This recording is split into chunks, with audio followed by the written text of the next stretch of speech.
over here. Both of these teams, championship contenders last season, made it out into the final round of the playoffs beforehand. We're going to see them go against each other right now. Stand by. And this is the partner forward, Chris Chaffee on the left-hand side of your screen for the Brigade. Nicky Rogers making his grid debut on the right-hand side of your screen for the Palm Beach Breakers. Two Florida teams, but they could not be more different in their strengths and in their personalities. This is going to be a great matchup. They are doing overhead squats here, Taylor. Yes, and I'm going to be paying close attention all day over here on the breaker side to Nicky Rogers, who you already see is up here clearing the box. This is his very first match, and Coach Matt has already said in his first match alone, you're going to see why he should be considered for Rookie of the Year. That's right. That's a 24-inch box for the men, and that's a 20-inch box for the ladies over there in the first quadrant. And as they go down the quadrant, it's going to be less reps, but it's going to be harder and harder. We're looking at Haley Booker for the Breakers, and that was Isabella Carvalho for the Brigade. The Brigade have a healthy lead here, about 3 reps ahead. Nicky Rogers going pretty fast. Remember, their arms do not have to be fully extended. They just have to keep it above their head and squat below depth. Depth is very important here because you will get called on it. Chris Chaffee already on the box jump overs. He is small, but he is very springy on those. Nicky Rogers following close behind. Not too much slower, but Chris Chaffee definitely has a slight lead there, especially as Isabella Carvalho is already on those. It's about keeping your momentum on the box. Is that right, Taylor? It's not about how fast you get over the box, it's how fast you get into the next rep. Exactly. It's like smooth is fast, fast is smooth on this one. And you can already see the Brigade had a healthy lead. Bella had made a little small mistake there, but she had plenty of time to make up for it. But the Breakers already just came back ahead, so this is going to be a close one. The Brigade needs every single point that they can get. They are a little bit shorter on the strength side, so let's see if they can pull this one off. That's right, and that's not who I want to see on the other side of the grid from me in Rose Scott. She's definitely going to be making up time for the Breakers here to give them a slight lead, and Rose Scott is almost rep for rep with Ariana Durham for the Breakers. Rose Scott going so fast, and Evan Newman with her. They make a great duo. Now they are rep for rep. It's about who can finish the fastest between them. Evan Newman finished with his reps. Garrison Matthews finishing up. The Breakers have now taken the lead. Rose Scott in her hash mark. Evan Newman on his first box jump over. Garrison Matthews just starting. Rose Scott, final reps. 1 rep remaining for the Breakers, and the Breakers are going to take the partner forward. That was so exciting. The Breakers were actually behind, but a costly fall, or Bella had to do an extra rep, so it allowed the Breakers to make up time. And like you said earlier, you don't want to see Ro or Evan on the other side because they are just too strong and too good. That's right. That was such a great strategy for them. We know that the Breakers are missing people, but the way that they were able to come back from that was super impressive. Let's go ahead and learn a little bit about these teams, and we could talk about them. All right, we're starting off with the Tampa Bay Brigade. Here is who to look out for. All right, I'm going to be looking at first Alex Holland, who literally just came in 20 minutes running right before the match started. Since they are down a lot of their strength athletes, a lot of work is going to be put on Alex on both days. So I'm going to be looking at him and his capacity throughout the weekend. That's right, Taylor. And he is really important to them for the strength side, especially with Daniel Haberman having a little bit of an injury. Exactly. And I'm also going to be looking at Garrison Matthews because of those reasons we just finished talking about. Garrison has a bigger workload today, or actually this whole entire weekend. So going to be looking to see how his capacity is going to be as well. And then I'm also going to be looking at Chris Chaffee, who is going to be in charge of a lot of the body weight skills. So he told me earlier that he is going to be put in some different elements to help make up for some other areas that they're lacking. But I'm looking for him to step up and, of course, be with Marissa, his Jill to his Jack, and taking care of the gymnastics load. Definitely. They make quite the duo over there on the Brigade. They look pretty set on their bodyweight specialists, especially with Nathan Tsuji. But we're going to have to see how they fare against the Breakers. Let's go ahead and take a look at them. Okay, so I think I mentioned him earlier. I'm going to be looking at Nikki Rogers. This is going to be our first time really getting a look at him. And Coach Matt already compared him to a shorter and maybe even better, more competitive Nathan Cobb, who was last year's Rookie of the Year. So, he's already had a strong showing at the beginning. So excited to see what he does all weekend.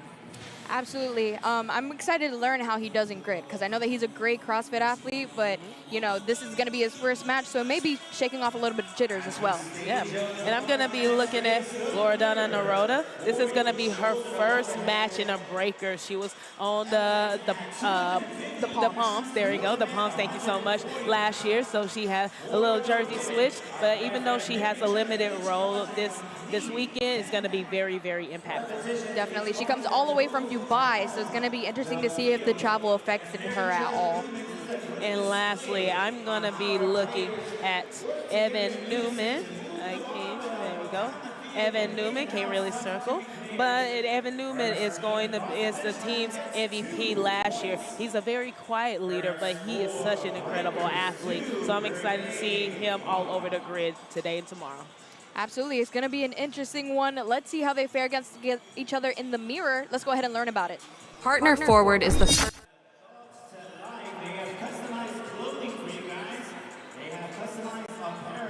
Mirror, the second race of every match, always features a barbell element. A male and a female barbell are placed in the first quadrant. Upon the start of the race, both are picked up by the team in any fashion by the 3 men and 3 women allowed in the race at any given time. Once the barbell leaves the ground, it may not touch the ground again until all reps are complete. If it does, the entire team must return to the start line before continuing. A set number of reps must be completed by both genders in each quadrant before the team can move on. Non-lifting players will act as the human rack to support the barbells as the team moves from quadrant to quadrant and switches performing players in the process as needed. Substitutions may happen at any time. Time stops when all reps are complete and the last player crosses the finish line. This strength-focused race has the most players on the grid at the same time and requires effective planning and practice to be executed well through coordination amongst players. Remember, don't drop the barbell in the mirror race. Here's what you can expect in the mirror. All right, for the mirror, they have shoulder to overhead. The men's weight is going to be 215 pounds. The women's weight is going to be 140 pounds. Each team will have to complete 10 reps of the movement in each quadrant, and they cannot move until both athletes have completed it. That's right. Mirror going down. Stand by. And they're off. It's looking like Brittany Latham and Alex Hollings for the Brigade on the left side. Rose Scott and Nikki Rogers for the Breakers on your right-hand side. It looks like Nikki was going a little bit shallow on his reps. Not fully extending on a few of them, but as long as they don't call it, I'm not either. They're going down to the second quadrant. I'm sure we're going to see that duo go to the fourth quadrant once again because Rose Scott is not just doing one quadrant in a mirror.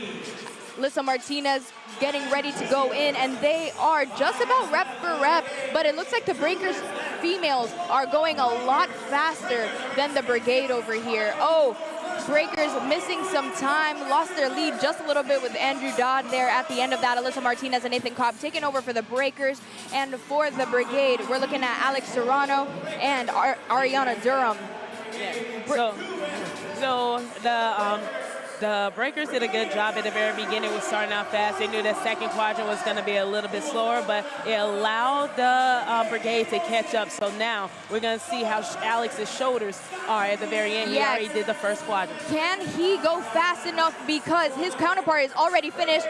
2 reps remaining for Ro, 1 rep remaining for Alec. Alec behind, and the Breakers. Wow. Oh, what a photo gosh. finish. I definitely told you that Ro was going to come back in that mirror, and that was critical for them to regain their lead that she gave them in the first place in that first quadrant, Taylor. We already said that the Brigade was already going to have a little bit of a tough time missing a lot of their strength athletes, so a lot of that pressure is going to fall on Alex, unfortunately. He did the first quadrant, and he came back, and you already tell that his shoulders haven't truly fully recovered. He was a little shaky, but then cleaned it up, but it was already too late. With Evan and Ro in that fourth quadrant, it's going to be very tough to finish out. Absolutely. Let's go ahead and take a look at what is coming next. it's going to be those ringer points. Let's see the options real quick. By the way, you friends at home, I want you to go online right now. You can go to unitedgridleague.com to find out which ringer you want to vote on, because you have a choice between 4 of them. Now, we're going to get into 3 clean and jerks at 300 pounds for the men, 210 pounds for the women.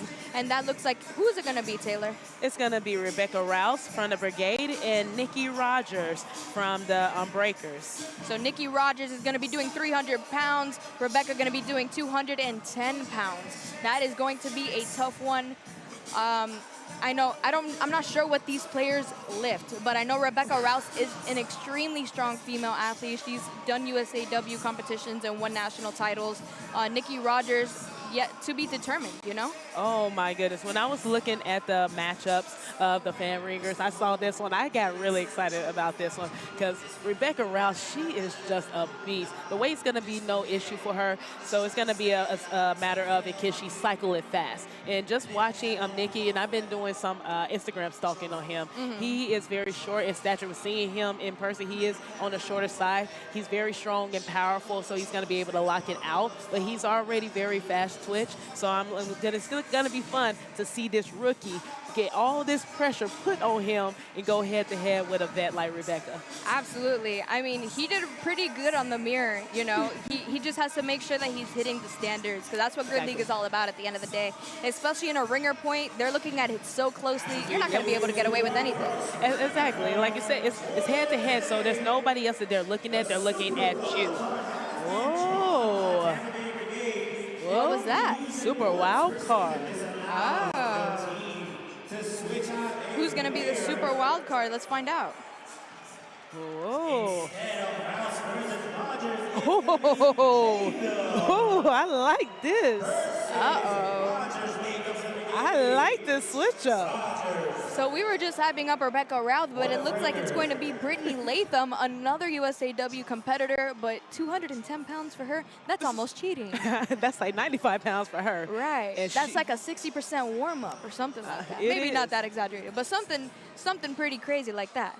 She's already coming off of winning her original ringer point against the Wolves back in June. So she is so incredibly strong. And so this weight right here is going to be absolutely nothing. She came from behind on the last one and shocked a lot of people. So I think this is a very, very smart move for the Brigade and shifting a little, giving them a little momentum and fire too. So I like this, putting pressure on the rookie. Absolutely. And, you know, there's also something to be said about Nikki does CrossFit, right? So a lot of running, a lot of like starting movements fast. We're going to see how that comes into play in just a second. But those game faces are on, friends. 1 minute away from this ringer point race. And going into this, the Brigade have their team that they thought that they were going to have once again. But the Breakers, they need as many wins as possible. So I think this is a little bit more personal for the Breakers, having to feel like they have to make up for a lot of things, especially going into that second half of the match. Yep. Yeah, I think both teams is gonna be fighting for every single point, because it's gonna make a big difference, especially with the time difference that's going to help with the points in the standings. Definitely. Game faces on the grid. Brittany Latham versus Nikki Rogers. Weightlifter versus CrossFitter. We're going to see how this goes down. Once again, for Brittany, it's going to be 210 pounds. Nikki, it's going to be 300 pounds. So let's see how fast they can do it. Don't blink. Don't miss it. Stand by. And they're off. Brittany Latham versus Nikki Rogers. Who's getting to the bar first? Hands on the bar first was actually from Brittany Latham. She's going to be finishing that first rep. Oh, she's going touch and go. Nikki Rogers, you have some time to make up there, because Brittany is out of there. Wow. Oh, let's go. That was huge. Brittany She held on to that bar and touch and go 210 pounds for 3 reps. Nikki, the rookie, unfortunately on this first one, he had to drop it. And so that was all that was said and done. So we'll see if that was enough to stay within the 20% rule. Yep. Yes, 20% rule. If he doesn't stay within the 20% rule, then the breakers will receive a 0 for that one. And that is a huge swing of momentum for the Brigade. Great call. I know it was such a great call for them to do that right before the match started. They used a super wild card. You get 1 per season. I think that was a great way to do that, especially against such a formidable opponent. But also not to mention the fact that, as we touched on earlier, Nikki is a rookie and he doesn't know grid speed yet. Exactly. Brittany got to the bar first because she knows what grid speed is. There's no doubt in my mind that Nikki could have done that a little bit faster if he had just a little bit more experience.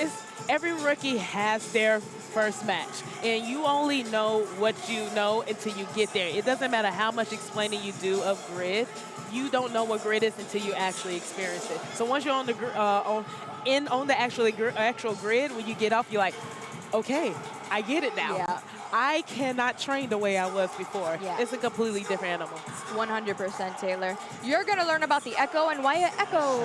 Echo. The Echo race is made up of 4 stations of elements that each must be completed before moving on in the race. 1 male and 1 female are allowed on the grid at any given time, but only 1 player at a time can perform reps. Substitutions may happen at any time. Once the Echo race is complete, get ready, because the same race will be repeated 45 seconds later. This race is about managing fatigue with your best players and leveraging roster depth to keep performance at a max pace through the second Echo. Remember, get ready to do it again in the Echo race.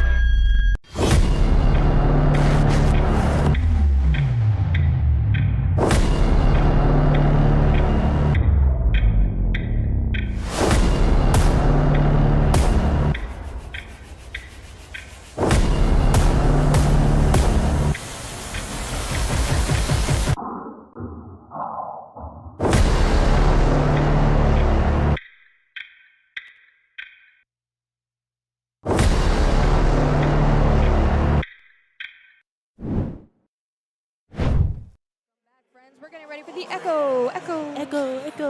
Yep, and of course it echoes because there's only 45 seconds of rest in between. Taylor, what can they look forward to? All right, so in the first quadrant, the men and women are going to be sharing a 95-pound bar. The men will be performing hang squat cleans. The women will be performing men will be performing hang squat clusters, which is a squat clean into a thruster. And the women will be performing hang squat cleans, 30 reps. And then they will be going to 20 bar muscle-ups, followed by 30 bar-facing burpees, and then sharing another 115-pound barbell. The men will be performing squat snatches, and the women will be performing snatches. They can power it or go full. That's right, Taylor. It's going to be an interesting one. A lot more fast twitch, as we were talking about, a lot faster. Lighter weights, but a lot more reps. So we're going to see how they fare against each other capacity-wise right now, because, of course, there's also only 45 seconds in between. Echo race going down in just a sec. And they're off. That's Rouse Scott for the breakers on your right, and that is Jocelyn Williams. Wow, sorry, I just blanked right there. My brain is... They're going so fast. They're going so fast that it distracted me. That's right, Taylor. And they're going rep for rep, hang squat clusters here. And so what I'm going to be looking for definitely in the Echo is the battle in the middle. So with the bar muscle-ups, you're going to be seeing both teams utilize a waterfall technique where one athlete will be at the top, the other athlete will be at the bottom. And it's a way to be efficient with the reps while keeping the count fast here. The team that can communicate the best and get to the burpees the fastest and that barbell the fastest has a better chance of coming out the victor.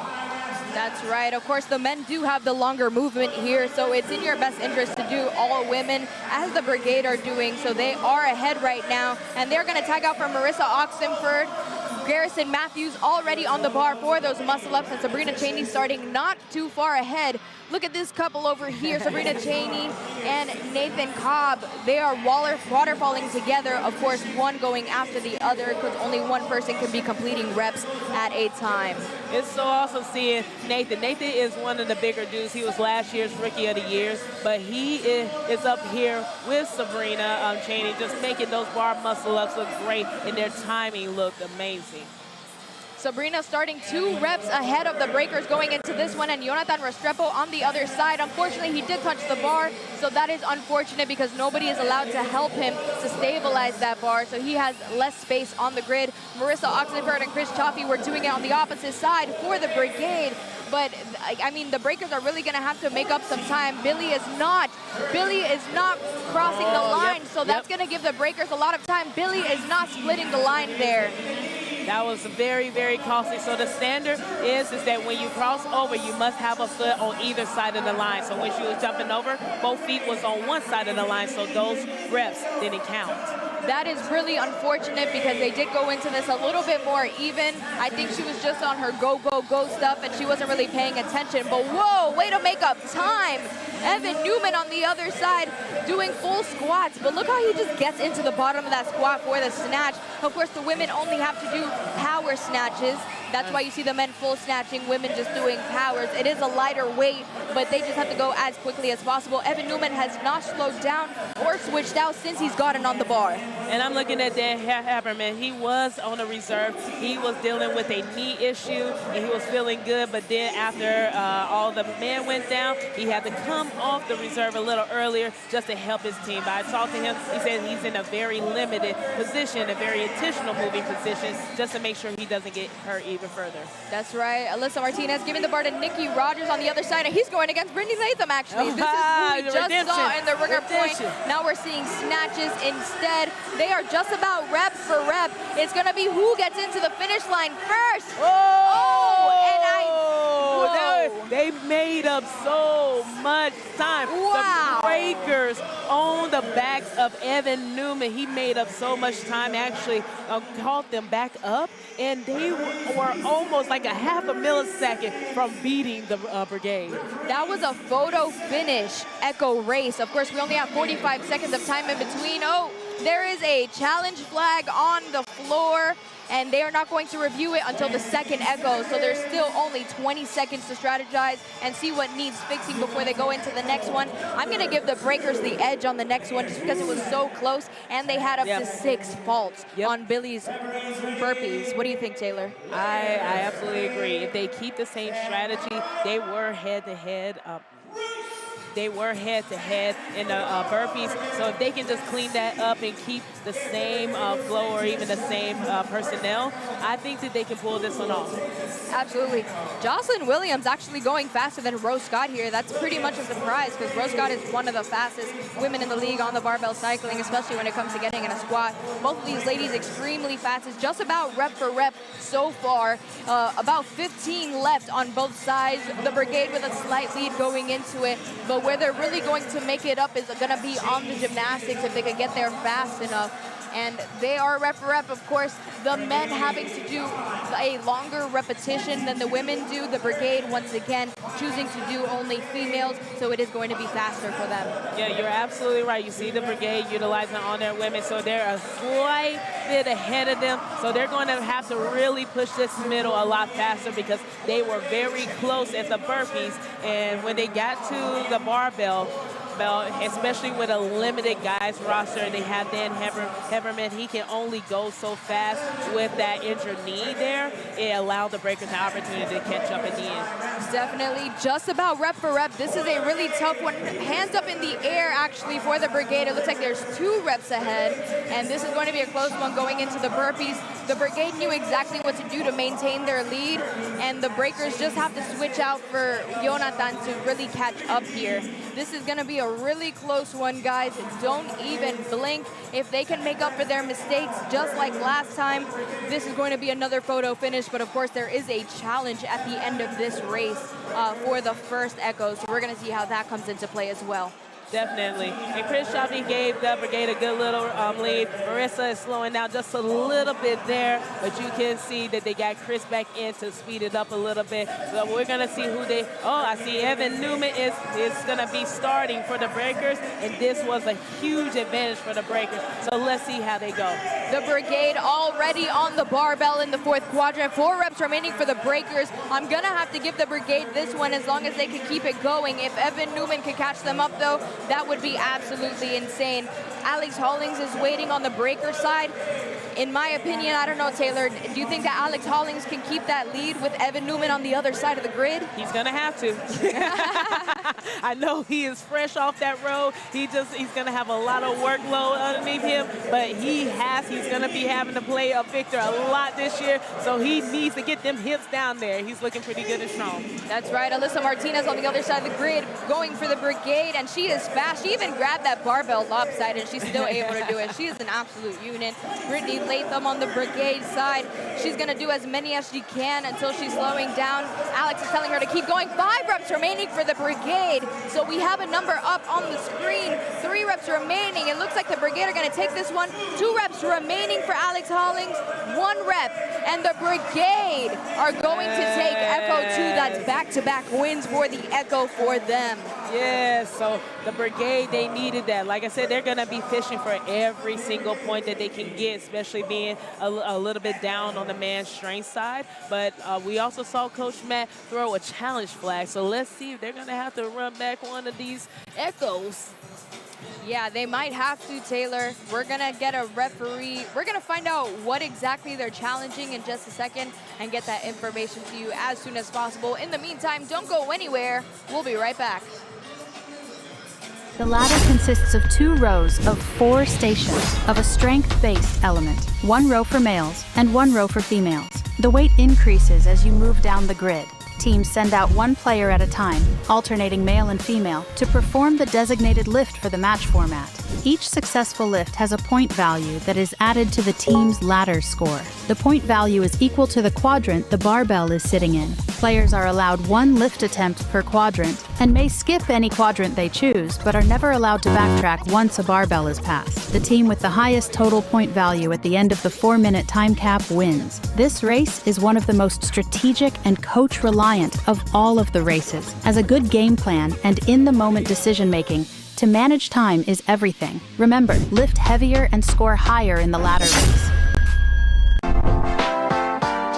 Unlike American football or baseball, where positions are very clearly defined with rules specific to them, grid league positions are more general. Think of it as a spectrum with a 4-foot gymnast on one end and a 400-pound strongman on the other, with every possible size, shape, and skill set focus filling in the middle. Roles on the grid have a lot of crossover from position to position, and there are many possible combinations that will yield a great team. Grid League has 3 primary player positions or roles on the team.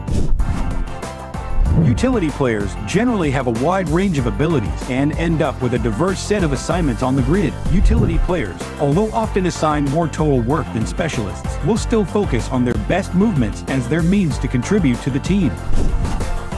The strength specialist role often involves heavier assignments and, depending on the player's background, may be even more focused to individual types of strength movement, such as Olympic weightlifting or strongmen. Most of the super high-skill movements like backward roll to support in deficit, freestanding handstand push-ups are performed by bodyweight specialists. That said, there are several bodyweight specialists that mainly focus on more basic movements, but for big sets and fast cycle rates. Many are gymnasts as well, but even some of the best do not have gymnastics backgrounds, such as former MVP Paul Lays. Learn more about the sport of grid league at fgl.com/learn. Friends, we have some information for you. Challenge flag is on the ground, but they picked it up so you don't see it. That's okay. But Taylor, explain a little bit about what they are challenging. All right, so the head coach, Matt, on the Breaker side, is challenging the Brigade's reps, saying that when the athlete performing, their hands touch the ground before the feet touch the ground. So in the sport, when you cross over, the hands and feet must make contact with the ground at the same time. So they are suggesting that the hands were on the line first before the feet made contact. So when a coach challenges or throws out the challenge flag, you have a certain amount of time to determine what you're going to challenge. It has to be very, very specific. So Matt obviously saw something, but also his side had a lot of faults on their side as well. So what's going to happen right now is that the refs are going to come, they're going to analyze it, they're going to look at the videos and see if, in fact, that did happen, but then they're also going to see if that definitively would have changed the outcome of the race. And if it did, they will rerun the last two elements. Absolutely, and it's important to note that was on the first echo. We did see them challenge it on the first echo, but echo, it's very important that you only keep that 45 seconds of rest in between, or else it kind of defeats the purpose of having an echo. So we're going to find out what exactly was happening there in just a second. They're still reviewing. In the meantime, drop in the comments, where are you watching from? We are here at the American Dream in New Jersey. It's a lot of fun over here. The water park, indoor skiing. I went to have a meeting. I looked through the window expecting to see the outside. It was indoor skiing, Taylor. Man, the first time when I moved up here, I went out to lunch with some friends, and I looked outside. I was like, they're skiing in here. It was the middle of June, and people are dressed like it's 2 degrees out there. I'm like, where are we? Like, this is crazy. This is like a different planet. It's so cool. It's a different world. Yeah, but a lot of fun stuff happening. Close match so far. We're still determining what is going to be the score going into the next race, which is, of course, the ladder. A lot of strength going into that. Well, we mentioned that the Breakers are missing a few of their strength players, but the Brigade are really lacking in that. But the Brigade are holding their own. So definitely. So we said it was going to be a dogfight all day. So both sides are hurting in different ways. But the Brigade is definitely trying to pack as much punch as they can on the front end, because they may be feeling it a little bit on the backside. But they're not playing like it. They're not playing like they're missing some of their strength athletes. So I'm excited to see the Breakers. They really do well on the second half, starting at the ladder. So I think they're going to start kicking it up a notch.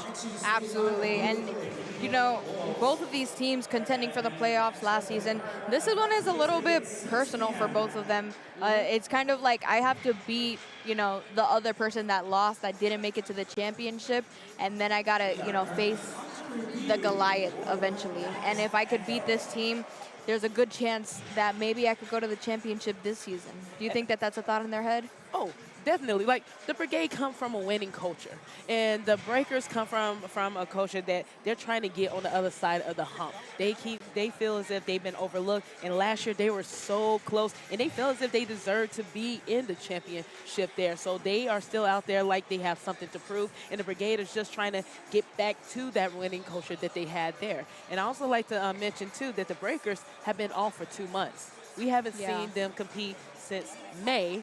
That's such a good point. And so we're also seeing them kick off a little bit of rust there. Yes, they're fresh, but is that kind of playing into maybe why they're having a little slow start? Don't know yet, but that could be a factor. That's such a great point, Taylor, and a lot to be said about that and the other factors as well.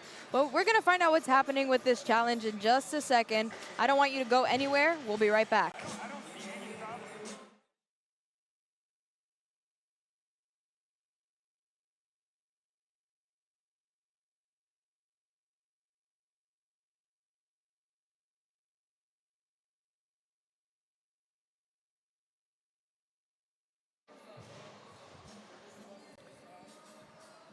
After review, we watched the whole set in slow motion and did not see any bad reps by the Brigade. The feet were behind the line, behind his hands when the hands touched the ground. And the commissioner spoken as we stage up for next. Whoa, Taylor, that is absolutely nuts. Yeah. So you heard from the commissioner slash head judge today. So he said he went back and watched all the reps in slow motion, and the Brigade athlete did in fact have both hands and feet touch the ground at the same time. He didn't see any bad reps. So the call has been revoked, and they will lose their challenge flag, and we'll move on to the ladder. That's absolutely crazy. Of course, now you only get the one challenge flag. So they are, you know, they screwed the pooch with that one. I don't know if I couldn't think of a better one to say. I was thinking of a worse one, sorry. I love it, that was perfect. We're gonna learn a little bit about the ladder. We'll be right back, don't go anywhere.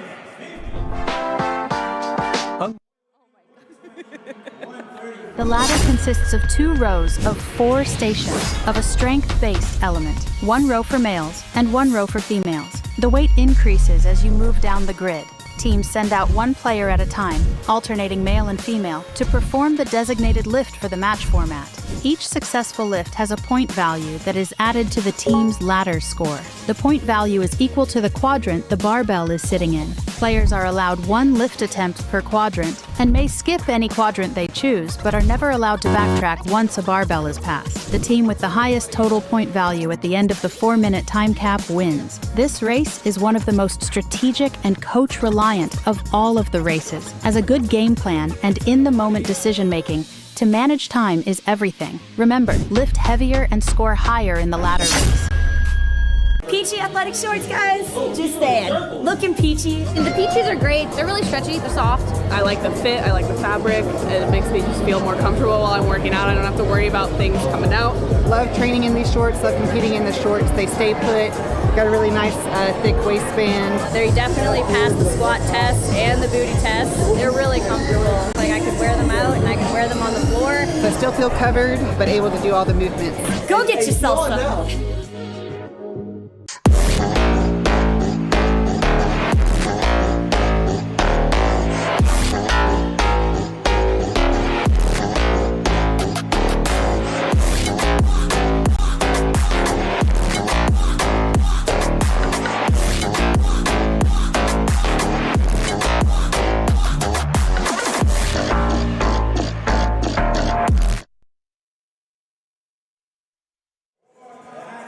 Welcome back in, everybody. A lot of exciting stuff happening. A lot of upsets are happening as well. And we're going to find out like a little bit more in just a minute, I'm sure. There's, you know, the Breakers are not happy. The Brigade are happy that their reps counted. There's some beef, and honestly, I love to see it. Me too, because it shows how much that both sides are really passionate about this sport. And there's a lot on the line. There really is. And so every single rep, no rep, fall, missed call, it means something to both these teams. So it's already getting a little chirpy. Yeah. I like a little chirp chirp. Me too. It's going to be a fun one. Let's go ahead and see what we can look forward to in the ladder here. All right, in the ladder, we have the snatch ladder. The man's weight is going to increase from 195 to 15, 235 to 255 pounds in that last quadrant. The women's weight is going to go from 120, 135, 150 to 165 pounds. Each athlete will have an opportunity to accumulate as many bars as they can throughout the ladder, only getting 1 attempt, and they will successfully earn points in that respective barbell quadrant. So if the athlete hits the bar in quadrant 1, they'll earn 1 point. If they hit the bar in quadrant 4, they'll earn 4 points, being able to allow a maximum of 10 points for their respective teams. That's right, Taylor. Let's go ahead and take it to the 4th really quick. I want to give you a better visual of what is happening here. All right, so this quadrant, all of the reps are worth 1 point. In that first quadrant, whatever quadrant they're in, that's what it's worth. 1, 2, 3, 4 points. At the end, they are going to add them up, and we are going to find out who wins based on score. As you said before, it's going to be if they finish within 10 points. But as they go down, it's going to get heavier and heavier, and they're going to be like, ouchie, that hurts. Pretty much. Yeah, it's going to be a fun one to watch. They're just double-checking all of the things, considering the fact that we just had the challenge. But shout out to everybody that's here, especially with the airports being understaffed and not being able to ground as many planes, flights being canceled all across the country over here to New Jersey and to New York. How many people are stepping up, especially from other teams like the Palms. We have Briley and Johnny Caraballo helping out in the refereeing squad. A lot of stuff happening, so shout out to them. Yeah, so it's a team effort right now, and especially the hardest part is honestly reffing. So finding good qualified refs who understand the sport, understand the speed, is very challenging. And when we're missing out on our head judges there, and we're asking people who may not have done this before, or maybe only have a couple of reps underneath their belt, it's going to be it's very fortunate to have those people step up. That's right, especially Briley now over here being the live scorer. It's going to be a lot of fun to see what happens here for this ladder race. Strength specialist versus strength specialist. The breakers being, missing Shay and Josh.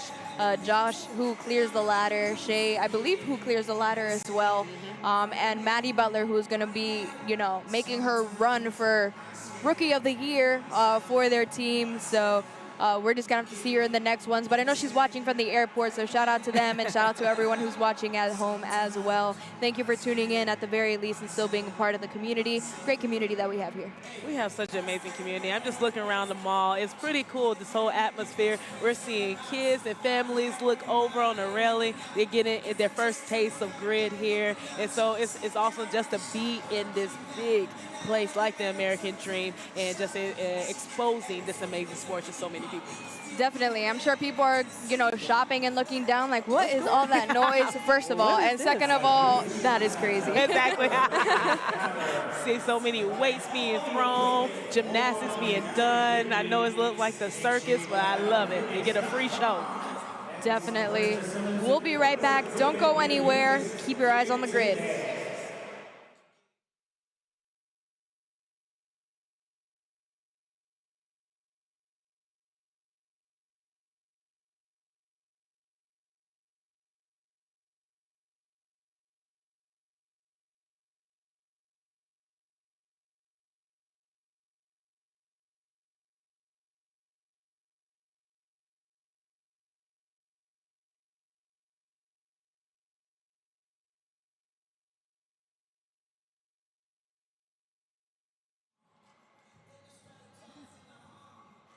$30 seconds. You're good.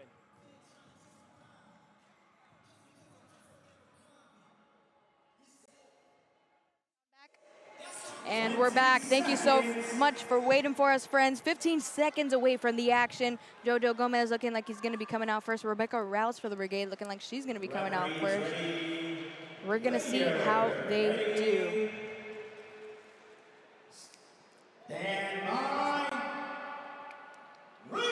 This is the snatch ladder. Both teams starting on the first quadrant. Jojo Gomez, Rebecca Rouse for the Brigade. This is a very technical one, Taylor. Talk to me a little bit about what could go wrong here. Man, the snatch is my favorite lift, but it tells you all your faults. So it's such a technical move. So if you don't set up properly, that bar can easily come a little bit in front of you. If you over pull, that bar can easily land behind you. So it's a lot about precision, accuracy, strength, and speed. That's right. It's not about just getting through it as quickly as possible, but also completing them to the standard. Alyssa Martinez a quadrant ahead of Dan Haberman here, so it looks like they have had more people cross through. Of course, the live score that we are going to have up for you eventually is going to have the tentative score, not the exact score that's going to be happening. We're going to get that to you after the actual race finishes. There is about 3 minutes left in this race, but it looks like the Brigade are starting to make up a little bit more time. Isabella Carvalho closer to Nathan Cobb. Wow, Nathan Cobb missing the last bar. No, that's a very rare miss from Nathan. Nathan is a strong, very versatile athlete. He typically clears all the ladders, so that was actually very surprising to see him miss that. That's right. It looks like the breakers are going to have to make up some of that since they weren't going. They already missed a fourth bar. I don't believe that. Oh, and that is a missed bar for the breakers once again. Angel Serrano skipping it altogether. You could keep track at home, friends, but this is going to be a pretty close one here, especially with the breakers not able to complete as they have in the past. Yeah, I was definitely have my money on the Brigade women to clear in the most bars for them, but on the guys' side, I think I have my money on the Breakers men on clearing the majority of the bars. So I think it's going to end up being even all the way up to the end. So I think it's going to be very close to see who's going to win. Take a close look at Rose Scott here. She is power snatching. Can she power snatch the fourth bar? No, she could complete it. Oh, that is a full snatch, but she is really fast. Probably one of the fastest females on a snatch ladder in total. Alex Hollings completing the fourth bar for the Brigade, and Nicky Rogers making his ladder debut, his very first time trying at all.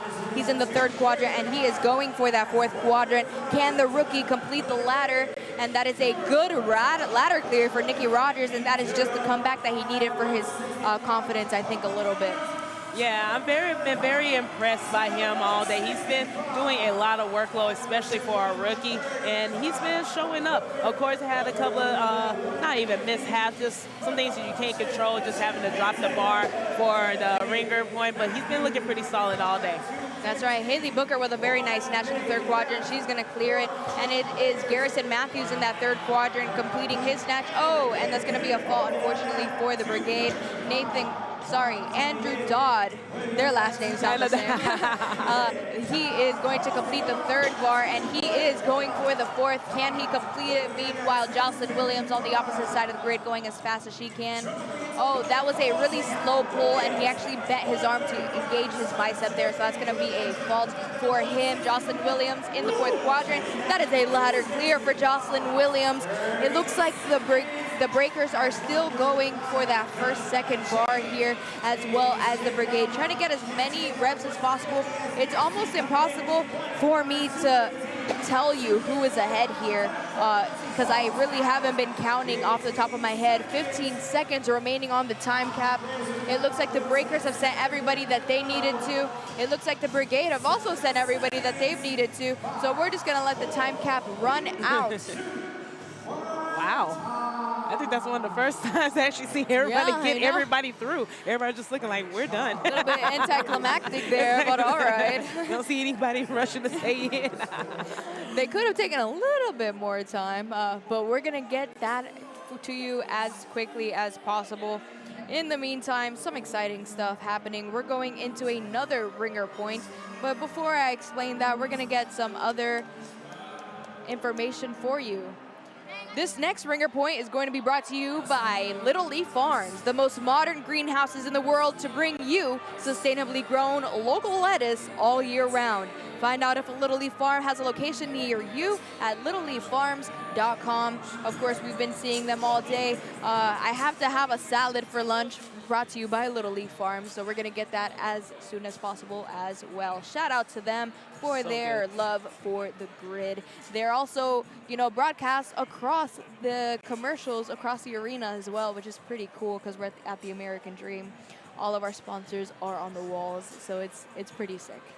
We had a great community day last year. Shout out to JC Fitz. But we had the Little Leaf Farm kits, and they were delicious. At first, I just thought we were just getting a head of lettuce, but they gave us a big kit, and all our members absolutely enjoyed it and found out that they have their own green room where they grow their leaf. What? Yeah, so they use no kind of pesticides or chemicals and everything. So everything is all done in-house, and it was so fresh and really good. I was like, it's just lettuce, but it's not just lettuce. It was very, very delicious. That is actually sick, Taylor. I had no idea. Thank you for educating me about Little Leaf Farms, and thank you for presenting them for this ringer point. In just a second, we're going to take it over to Kendrick for an announcement. We're going to find out about that fan-voted ringer point that you did last time. Let's hear it. Ringer point.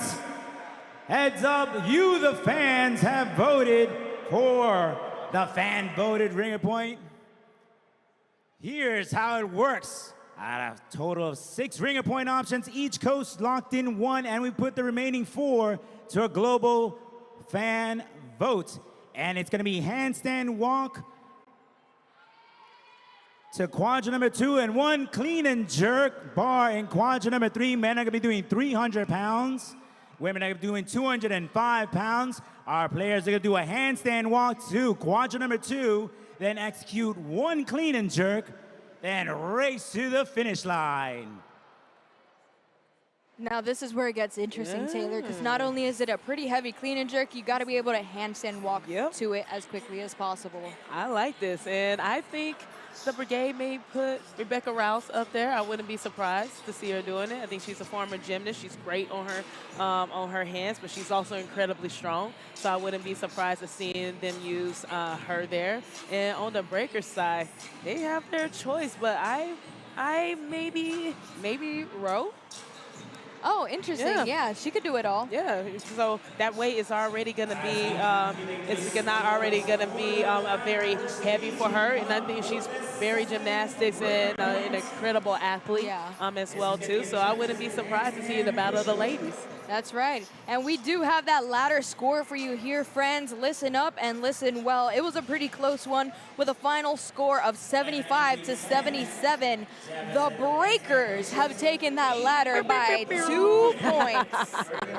Wow. We said it was going to be close either way. The Brigade women look very strong and solid on their side, and the Breakers men cleared the majority of the ladder with both teams really missing that important third quadrant, but the Breakers got that edge at the end. That was good. Definitely. That was, whoa. You know, I think the Breakers really needed that one, especially not only the opponent that they're facing, but also the fact that they're missing people and they're really having to scramble to strategize and do all of those things. So it's been a pretty close match so far, and I'm sure there's more to come. This next one, though, that we're about to watch, which is presented by Little Leaf Farms, by the way, I don't know if I mentioned that. It's going to be the deficit handstand push-ups, 10 for the men, 8 for the women, and that deficit is going to be about, what is that, like about 10 inches? Yep. It's going to be 10 inches. It's going to be 10 inch handstand push-up. The man is going to have to perform 10 reps, and the women are going to have to perform 8 reps. So it's a 10-inch deficit and just more reps for the men. That's right. We did get the information before the Breakers. This is them finding out that they won that ladder, so that's fun to watch. You get the exclusive straight from the horse's mouth, so that's a lot of fun, friends. But it's going to be a doozy of a ringer point. Of course, Rebecca Rouse versus Nikki Rogers. I mean, sorry, Chris Chaffee versus Rose Scott. I wonder if the Brigade are going to end up having to use their super wild card if they plan to use Rose for something else, or who they're going to send in for the fan-voted ringer point later. You said you think that who? The super wild card, since she's already doing a ringer point today. Oh, the Breakers? Yes. I wouldn't be surprised if they throw one, this will be the match to do it. That's right. It's going to be veteran versus veteran here on the grid. Let's go ahead and take a look at those game faces. Chris Chaffee versus Rose Scott. Brigade versus Breakers, second ringer point presented by Little Leaf Farms, the most modern greenhouse in the world. Ready, stand by. And they're off. Chris Chaffee versus Rose Scott. And it looks like Chris Chaffee is actually 1 or 2 reps ahead, if I'm not mistaken, ahead of Rose Scott. Hand up in the air for Chris Chaffee. Can Rose Scott make it up here? Whoa, Rose Scott! And that is a Breakers win for that ringer point. Wow. Taylor, I did forget that they have to do less reps. Yep. And since Mather was the one judging, he didn't put his hands up. That's usually what you're supposed to do, so I couldn't even keep up with how fast they were going. That is an upset, Taylor. Oh, man. I knew it's always going to be tough. It's always going to be tough and challenging in some of these movements, especially having a guy going up against a girl, because the men had to do 2 more reps than the women. And so Chris was actually faster than Rowe at the beginning, but since he had to do an extra rep, that was enough time to get Rowe off. That's pretty crazy, Taylor. I mean, I know a lot of people at home maybe weren't exactly expecting that, especially considering not only the size difference, but how often we've seen Chris Chaffee do stuff like that. Oh my God, he was last year's bodyweight specialist of the year. Yep. And so he has, I saw him earlier, I'm like, your shoulders, you looking like a strength specialist. Yeah. He's like, I'm trying. So he said he was gonna be taking on some different elements, and the handstand, the deficit handstand push-ups was one of them. It looks like he's definitely been training the shoulders hard. So he looked very strong, but great job to Rowe coming back from that. But now it's time for the Jack and Jill. Jack and Jill's gonna be a good one. Don't go anywhere. You're gonna learn about it, then we'll talk. Jack and Jill features 3 stations of high-level bodyweight-based elements that increase in difficulty moving down the grid. 1 male and 1 female are allowed on the grid at any given time, and only 1 player can be working at a time. The team can only move on to the next station when the previous station is complete. This race is the simplest when it comes to rules, but the most reliant on player skill and speed, as the hyper specialists often make the difference in the race. Remember, let the bodyweight ninjas fly in the Jack and Jill race. Cook less and live more with rebuilt meals. Fresh, nutritious meals, chef-prepared and perfectly portioned to help you hit your macros. No shopping, prepping, cooking, or cleaning. No commitments and no contracts. Rebuilt Meals offers plans to satisfy any lifestyle. We offer gluten-free, dairy-free, and soy-free options, and the menu changes every week, so you'll never get bored. Let us do the cooking so you can do all the living. Visit rebuiltmeals.com and use promo code RebuiltReady for 50% off your first order.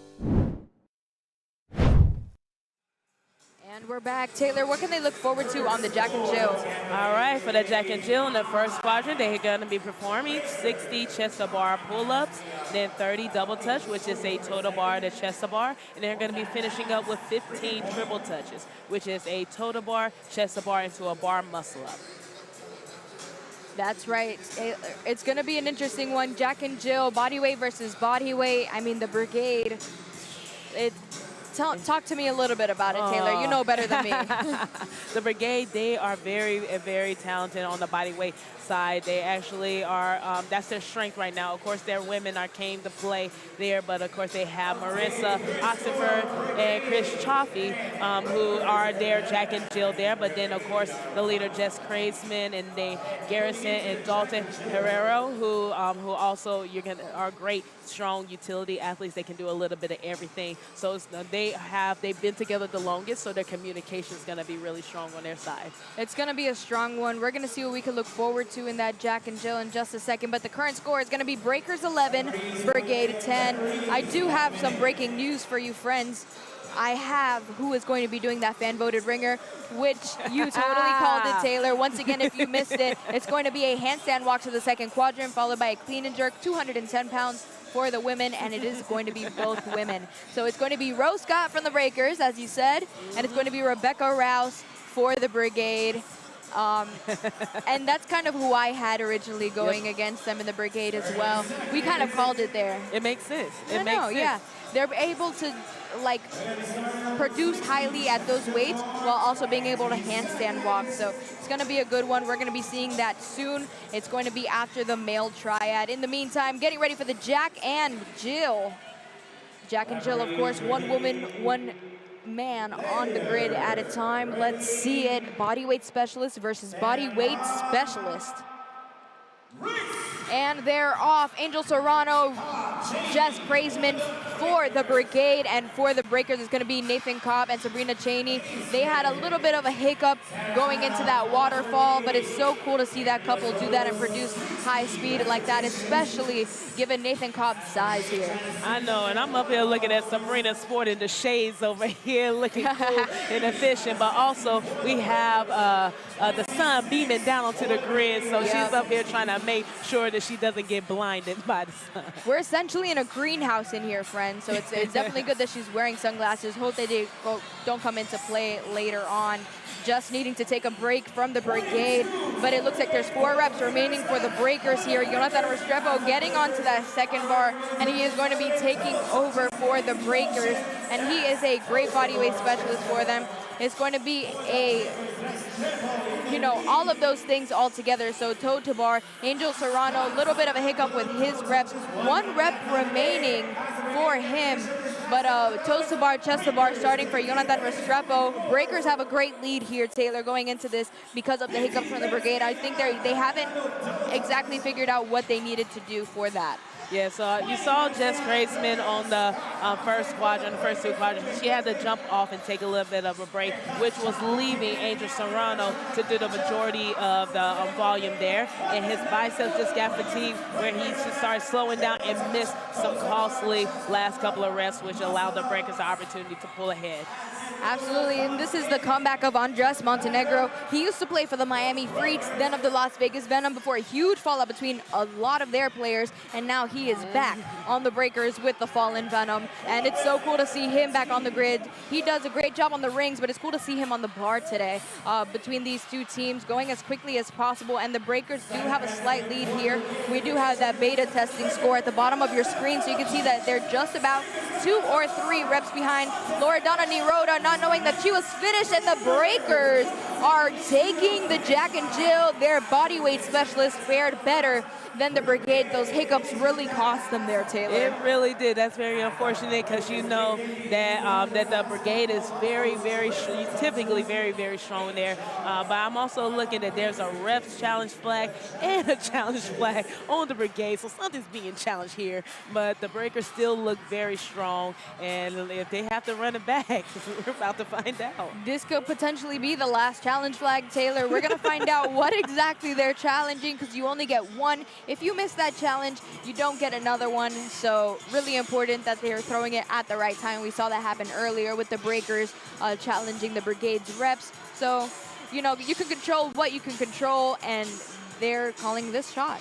Well, they may be saved because there was a refs challenge flag too. So hopefully there we go. they may be able to pick their flag back up and hold on to that. If the refs challenge flag overrides that, they may be able to keep that. That's right, and it looks like if they do rerun it, it's going to be cut directly in half. So it'll be starting from, I believe, the toe to bar to chest to bars, the half of those reps, and then the full reps of the toe to bar, chest to bar to muscle up. So we're going to find out in just a second. Let's take a look at those challenge flags on the grid. Don't go anywhere. I'm going to go mute. You're going to see people be stressed out.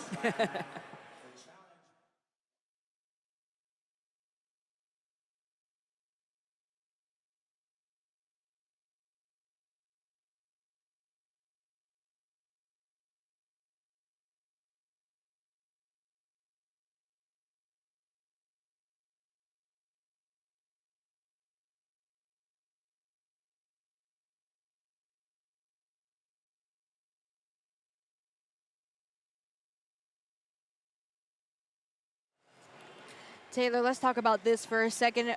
We have a ref's challenge flag as well as a coach's challenge flag.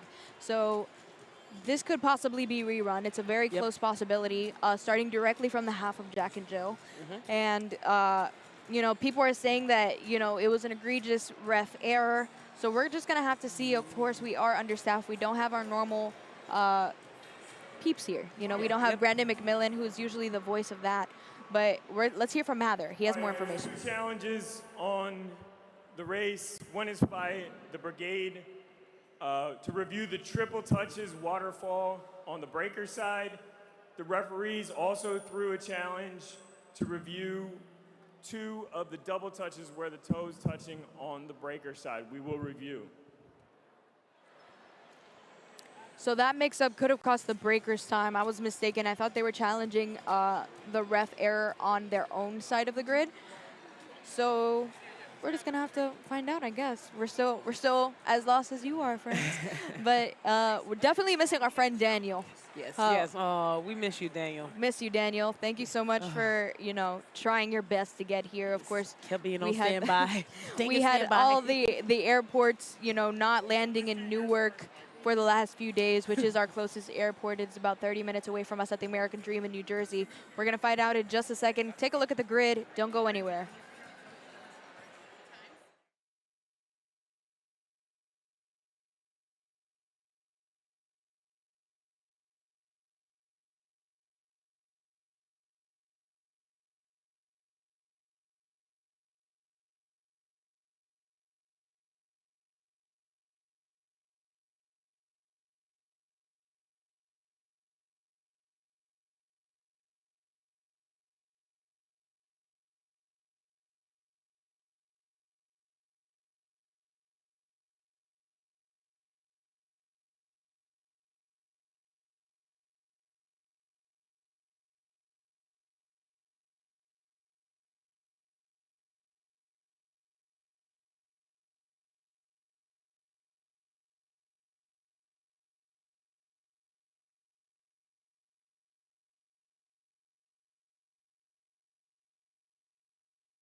For our audience checking us upstairs, don't forget we're broadcasting live on YouTube.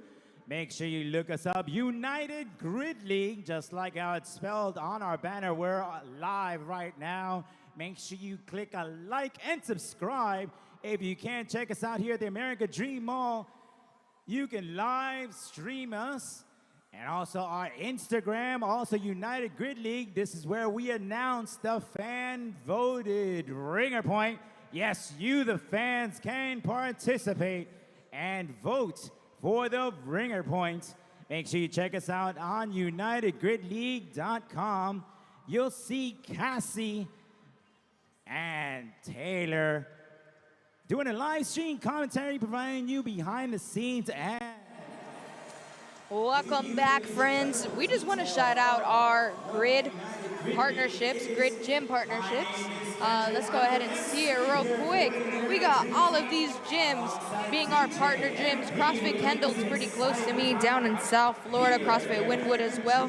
Man, a lot of Miami here. Shout out them. Jungla, of course, owned by Paula Leyes on the Lions. Let's go ahead and go to the other gyms as well. Can't forget those. I'm actually a part of Team Omnia Gym. It's a USA weightlifting gym in Pembroke Pines. Shout out to them. That's owned by coach and owner Paul Bear of the Venom. Yeah, and I like to shout out my home gym, JC Fit. We made the list on here. Woo. So up here in Jersey City. And then Nick Havish, the old school Sharks owner, and then 908 Athletics with one of my former teammates, Tim, and there you go, Tim and Aaron Carroll. Shout out to Jersey City finest, Union City CrossFit up here in the Northeast, Salis, which is in Jersey. We had a great competition there for some of my athletes. So I love it to see the Northeast up here represented. That's right, Taylor. And funny story about Taylor, she is just getting her gym into this graphic. She didn't have it for the last 2 matches, and she was like, man, I should put my gym in here. I'm like, yes, you should, girl. We've been waiting for you.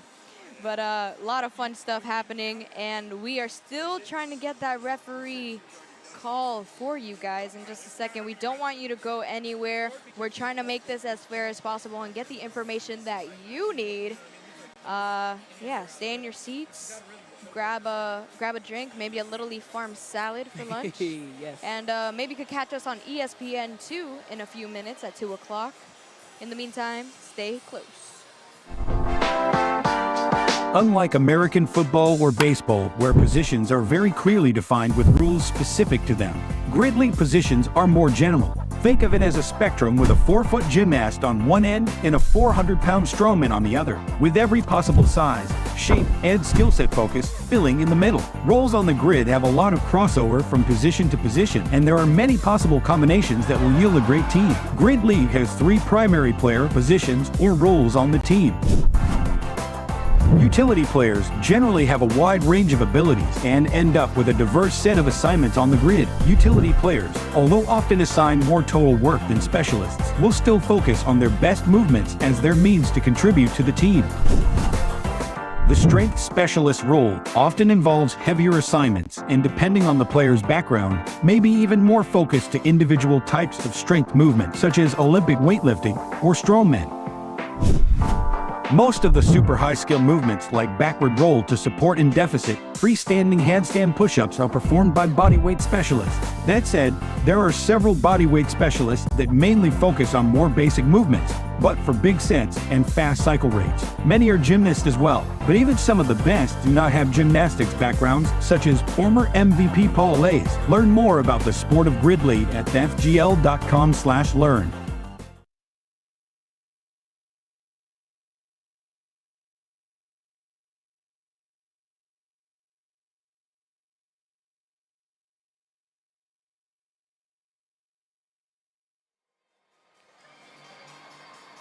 Now we're for real back, friends, and we are just here hanging out. I really apologize for how long this review is taking, but In the meantime, we are inside of an ice skating rink that is really, really hot. I know. We're a little melting here, but we're just going to yap a little bit. We don't want to leave you guys hanging. Of course, there is a review. Taylor, if you don't mind explaining the review one more time for the people that are just joining. All right, so there was a ref and a coach's challenge on the Brigade side. So they are going to be looking at the reps performed on the breaker side, saying that I think the Brigade were saying that the triple touch waterfalls would have some reps that shouldn't have been called, and the reps were. Let's hear from Mather. 2 where the players overlapped each other on the breaker side, and 2 where the toes did not touch. The equality of that is greater than the difference in the time of the race, so we will rerun the race. We are looking up the replay point at this point.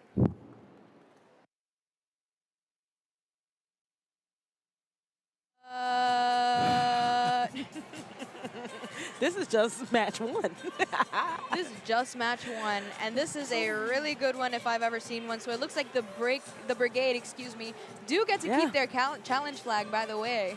So it was actually probably really smart that they challenged as well too, because one of the rules is that it had to show that it would have definitively would have made a difference. Yeah. So I think if it was just the refs review, it may not have made a difference. But since there was 2 reviews, I think because both of those were looked at, it would have made a huge difference, which is now we are doing a rerun. So they'll start, like you mentioned earlier, half of the double touches and going to the triple touches, which both sides are really strong at. So I think it evens out the playing field. So I think it's going to be a lot closer.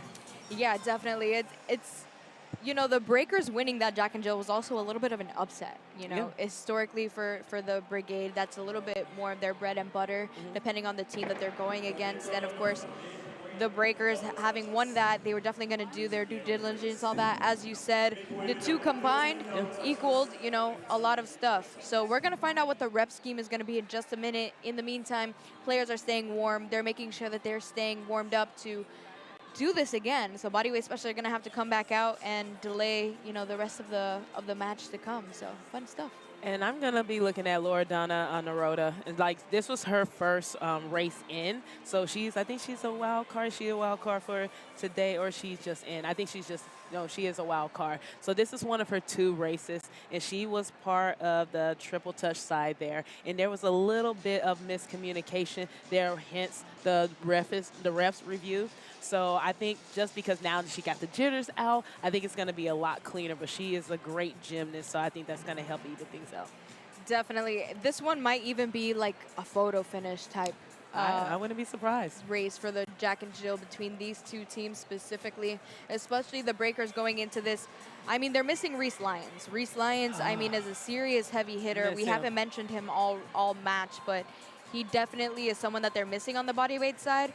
But neither of them are missing anybody too big. Of course, the Brigade, I mean, they're missing big people. Of course, the Brigade missing Hannah. And not to say that they're not important, but to say that they just have that amount of depth. Yep, you're absolutely right. Like, miss my little tiny friend Hannah. Hannah, if you're out there, we miss you. We love you. Can't wait to see you back out here. But they are stacked with capable and able gymnasts and bodyweight athletes that can take the load and take the stress out. And I'm up here, I was looking at Chris Chaffee, and he was getting some manual work done on his calf. So I'm going to see if that comes into play as far as like sprinting and him landing, because he has a lot of work ahead of him. So I'm going to see if that becomes an issue later. Definitely. Let's go ahead and take a look at the grid, and we're going to find out what the rep scheme is going to be for this one. The rep scheme for the Jack and Jill, of course, the Jack and Jill being, you know, toe to bar, double touch, triple touch. But how many are they going to do, and what team is stronger at what? So it's going to be 15 double touches and 15 triple touches, Taylor. That's what it's going to be here. I think that's a great combination right there. Great combination. Definitely. At least they don't have to do the 60 chest to bars to start. Oh my gosh. God bless their biceps. Yeah. But it's definitely going to be a hurt locker of a race to do again. Game faces are on. Few minutes away from the action. Sorry, 30 seconds away from the action. Going into this, Rose Scott, Andres Montenegro for the breakers getting started. Chris Chaffee and Marissa Oxenford, as we said, we call them Jack and Jill for the Brigade. They're waiting, getting louder in here. People are watching from the upper deck, and we're gonna see how they fare against each other once again. Can they do it? Stand by. And they're off. Chris Chaffee, Marissa Oxenford for the Brigade, Rose Scott, Andres Montenegro. This is the rerun of Jack and Jill, starting off with the 15, double touches. And the Brigade have a slight lead going into this. Rose Scott going as quickly as possible to try to finish. And Andres Montenegro doing the triple touches. I spoke too soon. It looks like they're just about rep to rep. The beta testing of the score on the bottom part of your screen. Dalton Herrero tagged in to do it. And Loredana Niroda, her toes didn't touch that one. That might even have to be another review.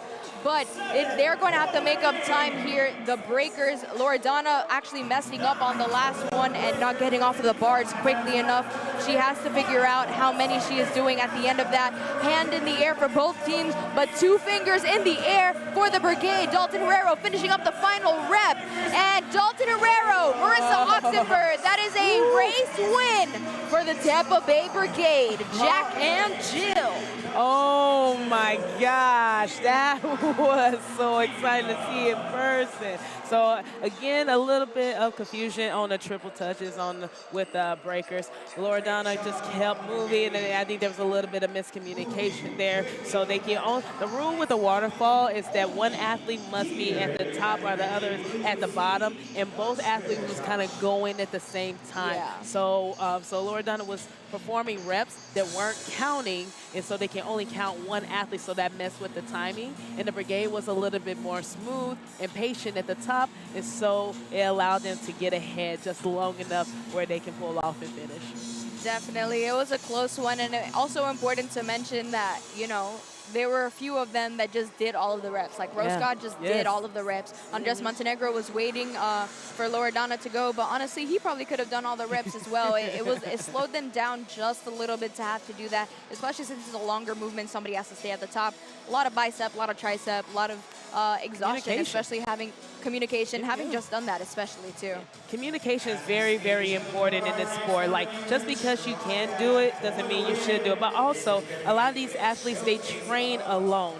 And so a lot of the teams, they don't actually work with each other until they're actually on the grid. So being able to communicate or telling the other person to slow down or I need help because you're so used to training on your own, they don't really get to do that until you're actually on the grid. That's right. That's a great point too, Taylor. They're setting up for the triad. You're going to learn about it. We're going to talk about it. Be right back. The triad is the only race in which there is a male and a female version performed separately. It consists of 5 elements, each with 3 stations that must be completed individually. 3 players can be on the grid at any given time. All players can perform at any station and in any order.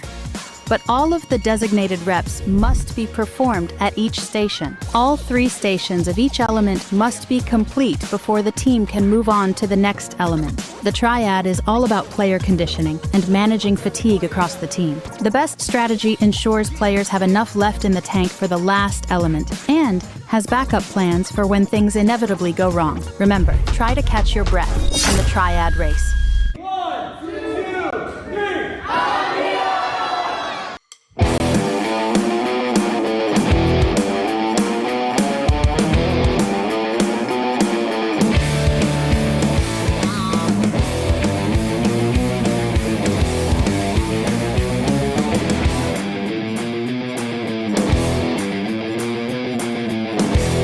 2, 3,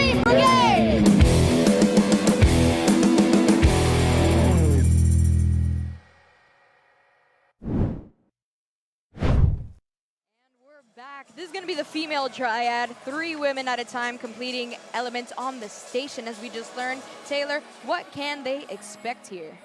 All right, so you'll see 3 women in a quadrant performing each of the movements. The first move is going to be Devil's Press. The weight's going to be 35 pounds, 10 reps. Then they're going to go into 15 handstand push-ups, then 15 D-ball squats with a shoulder support with 100 pounds.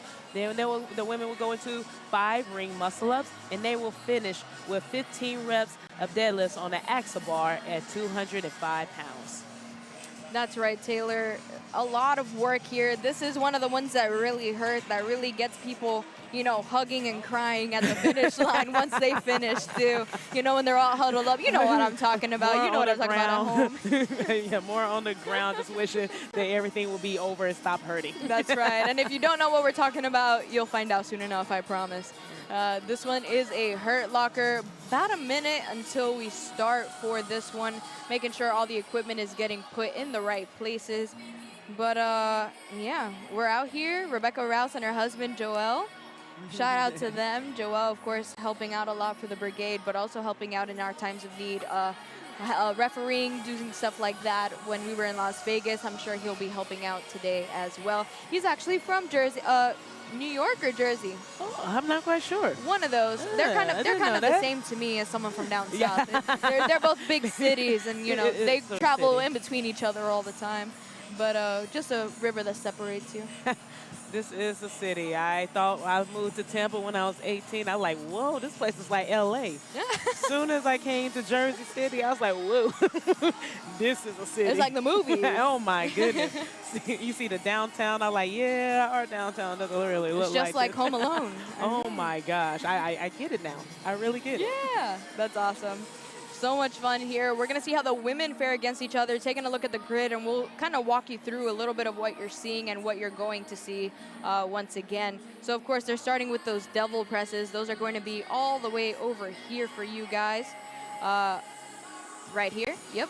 And then after that, it's going to be the handstand push-ups. That's going to take place here, I believe. After that, it's going to be the D-ball squats. They're going to have that on their shoulder. That is going to hurt, and it is 100 whopping pounds on one shoulder for a female, which is a lot. The 5 ring muscle-ups are going to be right here. And, of course, the 15 deadlifts on the axle bar. 205 pounds for the females. This one hurts. Just to give you an idea of where everybody's going to be, and you have to finish the amount of reps on a specific station. So this barbell must have 15 reps, this barbell must have 15 reps, this barbell must have 15 reps. Yep, you're absolutely right. And they just added the addition of the axle bars a few years ago, and it has been a game changer. It was just regular deadlifts, but something about those fat grits and that bar that doesn't rotate and spin at the very end, it just kills your deadlift and just calls for a different type of stimulus. So it'll be awesome to see which team can hold on to the bar at the end. They're going to come out with the advantage. Definitely. This is going to be a fun one. 1 minute until it starts. Guys, the score is 12-12. It is as even as it can be. It's been a lot of give and take. You're looking at the scoreboard right now. You can see a little bit about that, and you can see what is happening here and how much ground needs to be made up for either one of these teams to win. Of course, the last race is worth 3 points, and no bonus flags have been thrown yet. So to be determined on that one, and we will find out in a few minutes who the winner will be. 30 seconds until the start of this female triad, though. Female versus female. We're going to see it. Taking a look at those game faces, I can tell you who is going to be coming out. For the Breakers, it's going to be Billy, Alyssa, and Haley. For the Brigade, that is Rebecca, Isabella, and Kayla coming out on the grid. 10 seconds. Female versus female. Who can get across that finish line first? And they're off, the women that I just told you, and they're doing devil's presses all the way on the floor. Chest must touch those dumbbells, and they must get it over their head, above their shoulders, with their arms straight. Yeah, and so I'm going to be looking at the Brigade. They are typically very strong in the triad here, but the Breakers, their women are really strong, so I'm going to be looking for the Brigade to push the pace in the middle with the gymnastics, seeing how their women handle the D-ball D-ball squad. They have some strong women on that side, but they got to get to that barbell before the breaker women. Definitely, and they are already on those handstand push-ups. No deficit, but having to go as quickly as possible. Rose got able to do them strict. The Haley and Sabrina having to use a little bit more momentum. We'll see if Ro ends up having to do that as well. Ro is already finished. She is a monster of an athlete, just so incredibly impressive. And of course, the Brigade on the other side are already finishing up, trying to get to that D-ball. 2 reps remaining for Sabrina over here, but the Brigade are the first ones to the D-ball squat. That one cost them on that first element there. Yeah, so you'll see here with these elements and stations is that even though you finish your station, you cannot move on to that next element until all the stations have been completed. So Ro was able to crank out hers and just sit by and wait at the D-ball, but she could not start her reps until the station in quadrant 1 was finished. That's right, and we see that happen a lot. The Brigade ladies are already finishing up. The Brigade ladies extremely strong and able to get through that, and they are getting ready for that next element as they finish up that last rep. And it looks like they are starting first on those 5-ring muscle-ups. 5-ring muscle-ups is nothing for these ladies. Billy, Alyssa, Ro for the Brigade. For the Breakers, for the Brigade, it's going to be Jess, Kayla, and Marissa. The Breakers definitely got to get on there. They started out late. I don't know what the hesitation was for, but the Brigade, they were already on there, and so they're already starting on their deadlifts. And right now, the Brigade has all the women on the bar, and they still have 4 reps that they have to perform. The Breakers still have 4 reps they have to perform on station 2. That's right. Alyssa is having a shoulder injury. She couldn't finish her own reps, so that is going to cost them. Billy having to finish off for them. The Brigade already with hands in the air. Those ladies are extremely strong and able to finish up. Isabella finishing up just Krezmien's reps since she had to do a lot of gymnastics as well. Rose Scott having to come in for Billy and finish off what they were having to do. But there's still time on the time cap. As long as you finish within the time cap, you get 1 minute. But this is the biggest deficit and disparity that has been happening in this whole entire match, because everything up to this has been pretty close, if not a photo finish, Taylor. Yeah, that was very, very unfortunate. They were pretty much neck and neck when it got to the ring muscle-ups, but the Brigade was just a little bit more, actually a lot more confident on the ring muscle-ups, and they were able to, as the Breakers got stuck in one element, like we said, you cannot move on to the next station until all the reps have been completed. 3 reps remaining over here for the Breakers. 30 seconds left on the time cap, and the Breakers are going to finish within the time cap. They took their sweet time knowing that they had already lost this particular race. No need to go ahead and tire yourself out and do anything crazy. What a great matchup between these 2 teams. Going into the next one, it's going to be the male triad, but before that, we are going to learn a little bit about grid positions, and we'll be right back.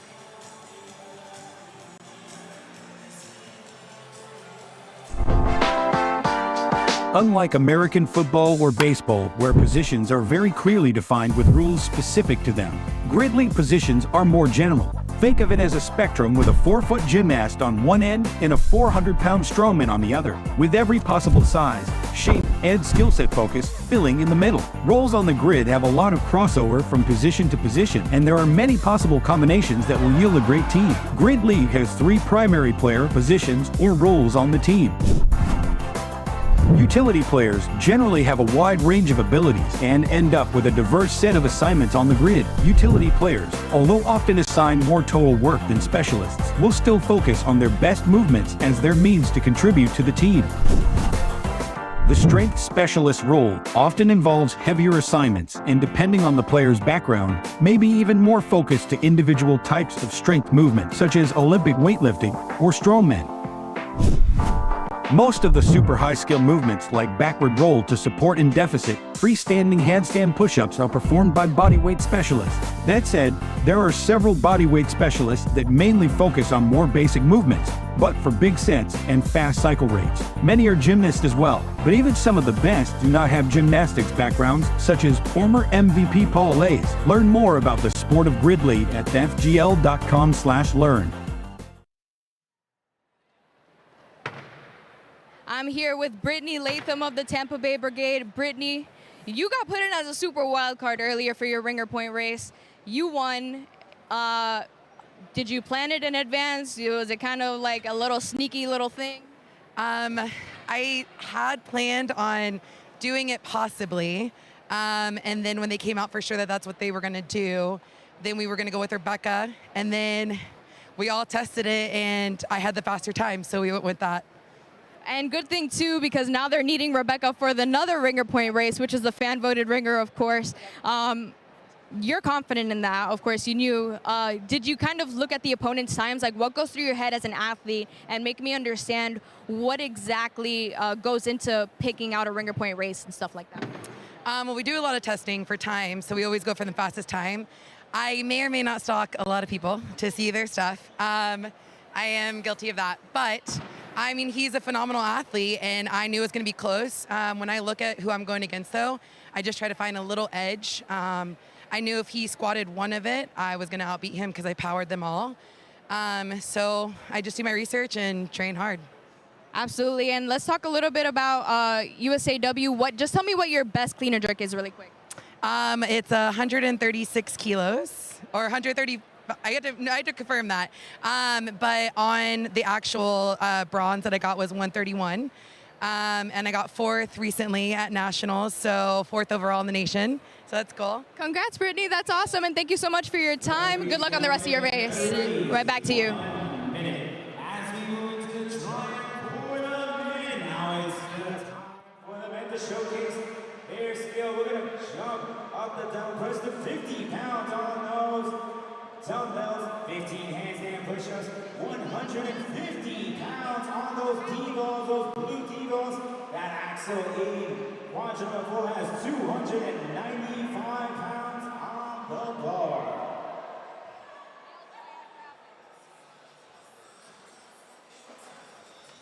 All right, so for the men are going to be performing 10 devil's presses at 50 pounds, 15 handstand push-ups, 15 D-ball squats with 150 pounds, 7 ring muscle-ups, and 15 deadlifts with an axle bar at 295 pounds. That's right, Taylor. We're going to see how the men fare against each other now. Let's see it.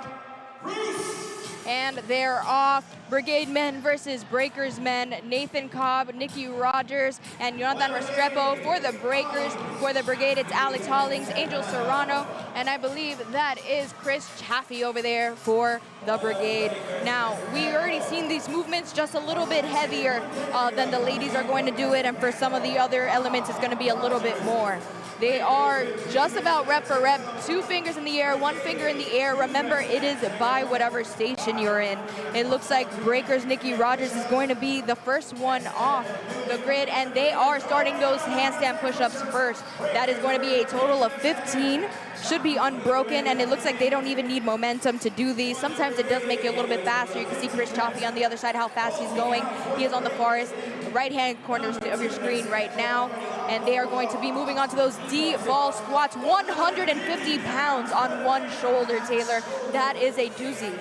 Oh my goodness. With the men, you're gonna see it's gonna be a little bit different than the women. With the men, it's all gas, no brakes. You won't really see many bottlenecks or hang-ups with athletes not being able to perform the movements, but now it's gonna be how fast can the entire squad get through all 3 stations.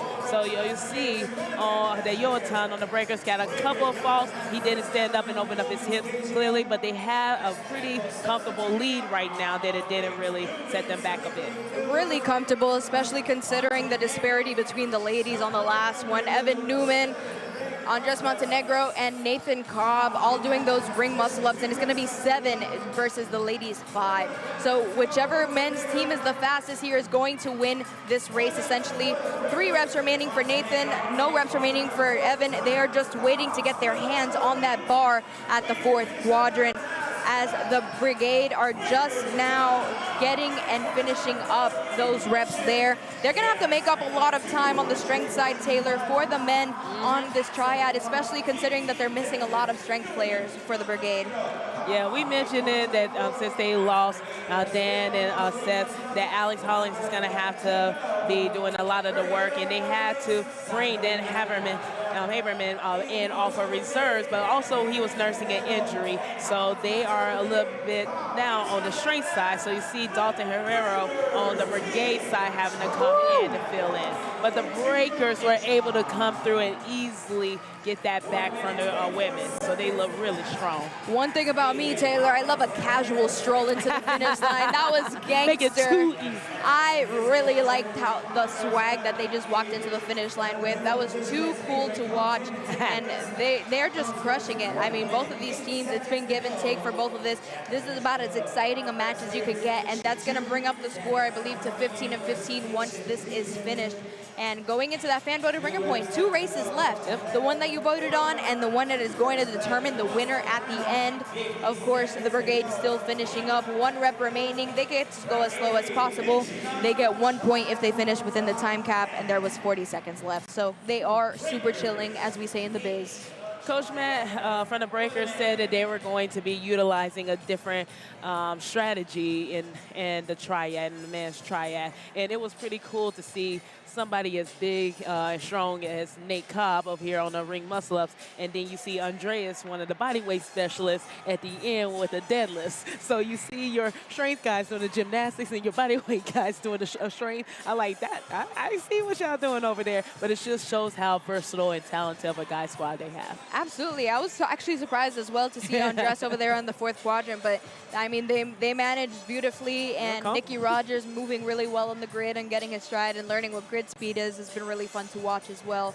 I mean, great race, and we're getting ready for that fan-voted ringer now. It's about time, friends. You voted, we did it, and it is the fan-voted ringer by a whopping 46%, Taylor. Wow. So that is almost half of all votes. The second runner-up was the muscle-ups at 36%, but 46% is going to be the winner, and that is, of course, going to be the multi-element race over here on your screen, which is the handstand walk 2 quadrants, then the handstand walk 2 quadrants, then the clean and jerk. Men's weight is going to be 300 pounds. Women's weight is going to be 205 pounds. Once again, that is going to be Rebecca Rouse for the Brigade, which is who we thought it was going to be originally, and the Breakers, of course, bringing out Rose Scott, who we thought it was going to be originally. So I think this is going to be a fantastic matchup. Both ladies are extremely good on their hands and extremely strong at the same time. Ro is just a tad bit smaller in stature, so she may be able to lock it out a lot quicker. And Rebecca, she is such a technician. Her first year as a rookie, she was too technical. Not saying that she was slow, but every movement was very moving with intent and perfect. But in the sport of grid, you have to have a little bit of grittiness, which I know Ro has. But since then, Rebecca has definitely sped up a lot quicker. So I think this is going to be a very close one. yeah, especially Ro being a semifinals athlete, she could do a little bit of everything, and she does a little bit of everything really well, especially the weightlifting stuff, having been, national champion, state champion, all of that good stuff. But we're going to find out in just a second. I'm worried about Alyssa Martinez a little bit, though. She does have a shoulder injury that she's recovering from, and she had to do the devil's press. She was doing the ring muscle-ups. It was a lot of shoulders for someone with such an injury, especially because they're missing people in Shay, in Maddie, and she's been having to take up the brunt of that work. So gonna have to definitely keep our eye on her. She's the one with the glasses right there on your screen with the dog tattoos. She's pretty lit. The Breakers are up here. They brought Florida into Jersey with the shades. I love it. They're so swaggy right now. Love to see it. Rebecca Rouse versus Rose Scott. It's gonna start in just a second. We got a bonus flag. Oh, snap. I'm sorry, I had to, you usually do that. No, I love the way you do it. That, but I was like, I just. It's just a stim. Like, I had to do the vocal stim really quick, get it out of my system. But the Breakers do feel confident in Rose Scott, and that means that this race, whoever takes it, will be worth 3 points. So I hope they're confident in their abilities, because that 3 points is going somewhere. We could bet that. I don't think this is a bad bonus. If you're going to use a bonus, Coach Matt said that he had a few areas where he wanted to use a bonus flag, but it all depends on how the race came to him. If you're going to throw it, Ro is undefeated, and I'm not surprised that they do it here. Absolutely. Let me explain something to you guys really quick. The score is 15 to 15. Whoever gets this gets 3 points, and sprint relay is worth 3 points. Unless someone throws a bonus flag in the sprint relay, that means that it can go into gridlock. What is gridlock? Well, that is just meaning that we are going to have to see what the tie break is, and that means that they're going to have to do sprint relay once, and then sprint relay, half of sprint relay once, potentially. So we'll see how that happens and find out a little bit more about that, but let's focus on this ringer point and see where we are in the moment, Taylor. Woo! I'm so excited. Ready? Stand by. And they're off. Rebecca Rouse versus Rose Scott. And it looks like they are getting through just about at the same time. Rose Scott a little bit faster, and she kicked down faster. She's on the barbell faster. 210 pounds on the bar. Rose Scott! Whoa! Oh my gosh! Wow, Taylor, that is an extreme upset. The Brigade just stole the bonus flag. Rose Scott just threw herself and dove into the end zone, if you will. No grass in sight. Rebecca Rouse just did it faster. She didn't take any time to set up and reset up for her jerk. She just went straight into it, even though she was behind on the handstand walk. Rose, that was actually very surprising because we finished saying that Rose is incredibly strong, but she had this full clean. She had the squat clean, and Rebecca powered it. Just her being able to power it, regroup, and she was able to lock out a lot faster. But Rose was coming up while Rebecca was already pressing out, and that was amazing. Whoa! I wish I had the instant replay to just see the finish line. The way that Rose dove, she knew that she was behind. She just did what she had to do. She's kind of scary sometimes. I know. She's never lost a ringer. Yeah. So exactly. The history in the making. Hey, look, Brigade. They came up here, they're like, we don't care. Alex and Kayla Hollings was up there. They drove all the way. Kayla said she took one for the team and drove the whole time to make sure that her husband was as fresh as possible, but it's all coming together right now. So, the the Breakers just lost their bonus flag. So now the momentum switches over to the Brigade. So the Breakers, they have to go all in on this one. Yeah, there's only one bonus flag left. I wonder if the Brigade are going to throw it just for the sake of not going into gridlock. I mean, the Brigade, if they're known for anything, is going into gridlock. We've seen a lot of them, especially, last year in the playoffs and last year during a bunch of things. One thing to mention, of course, these are the runners-up for the championship match 2025. So these teams are taking this very personally, going back to that and making sure that they are able to, have the bragging rights over the other team, essentially, as they go through the rest of their really tough schedules on both sides. But we're going to be right back. You're going to learn about sprint relay. Be right back. The sprint relay is the final race of every match and is worth an extra point for the race win. It is a relay race with one player allowed on the grid at a time and 8 elements to perform. Any player can perform on any element, and substitutions can happen at any time, except when a player performs the last rep of an element. In that case, the player must run back to the start line, perform a 4-point touch behind the start line, and sprint through to the finish line, permanently leaving the race. The next player may enter once the previous one has crossed the finish line. The only exception is the distance element that ends at the finish line with no sprint back required. The catch is, 4 men and 4 women must finish the 8 elements. The sprint relay is a great balance of strategy to decide which players in what order are the best combination, along with clean and well-executed elements by the players, to lead to the best race outcome for the team. Remember, 4 men and 4 women must finish the 8 elements in the sprint relay. Andrew, there's been a lot of changes today on your team, a lot of, last-minute decisions, strategy changes. Talk to me a little bit about what you're going through and if you're doing anything new that you weren't planning on doing today. For me, I think the only thing that changed was I did the ladder, missing a couple key strength people, Maddie on the women's side, Shay on the women's side, and then Josh on our side. Sorry. And so it's thrown a few kinks and everything, but we still have to come out here. We still have to play. We still have to execute.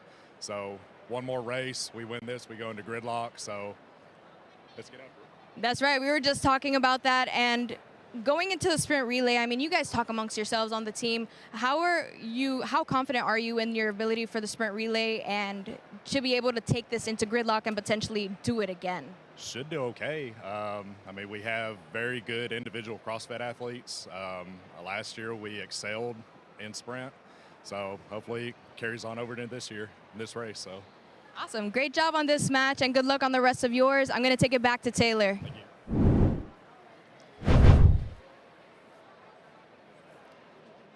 All right, for the sprint relay, we're going to start off with 25 thrusters at 100-pound on bar. Then we're going to go into 3 back handsprings into a black back flip, and then 10 devil's press with 35 pounds, followed by 1 farmer's carry going the length of the grid. Then we're going to go into 15 bar-facing burpees, followed by 4 backwards roll to support, then 7 10-inch deficit handstand push-ups, and then finishing off with another 25 reps of a thruster at 100 pounds. That's right, Taylor. I mean, you heard it from Andrew right now. That this could go into gridlock. I mean, if you were the losing team, would you throw a bonus flag? Well, the losing team, unfortunately, just threw their bonus flag on the last one, so they have no more bonus flag to throw. So what the Brigade can do, they could, if they want to risk it all, they could throw their bonus flag now. But if they do that, then they will allow the Breakers the opportunity to win it all on here. So I think you just play it as is. Definitely. We're going to find out in just a minute. Unofficial score is going to be 18-16. And we are going to find out in just a minute who is going to win that sprint relay going into this next one. Now, this is anybody's match. Bragging rights are on the table. So many things are on the table, Taylor. Yeah. If I was the Brigade, I wouldn't throw the bonus flag. They don't need they don't need it. They're in the driver's seat right now. All they need to do is win. So the Breakers lost their opportunity to call it on there with throwing it early. But that's what the sport of grid is.